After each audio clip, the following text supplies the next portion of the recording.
ઘરમાં જ આપતા હતા, મેં નથી લીધી. તમે નથી દીધી? હા, સામેથી કીધું કે તમે આ લડો, તમારા છોકરાની ઓ લડે.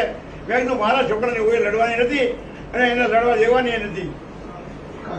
તમે ધારાસભ્ય તરીકે રાજીનામું જયારે આપ્યું હતું, વિજય રૂપાણી સરકારમાં તમે ધારાસભ્ય તરીકે રાજીનામું આપ્યું, પછી તમારી સાથે કમિટમેન્ટ મારા મિત્ર હતા, તમારી સાથે જે કમિટમેન્ટ કમિટમેન્ટ કોઈ હતું જ નહીં.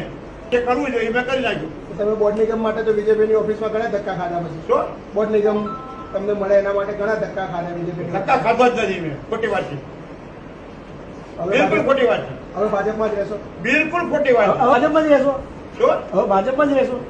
ભાજપમાં આસન લઈ લો એટલે કામ કરશું. અમે તો જૂના કાર્યકર્તા છીએ. અમે 25 પૈસાના સભ્યોના કાર્યકર્તા જૂના છીએ. બરોબર છે, તો પણ મારી હારના કોઈ અત્યારે છે જ નહીં. અમે જે કામ કર્યું છે ને 10.5 મહિના ઇમરજન્સીમાં જેલમાં રહ્યા છીએ પાર્ટીમાં.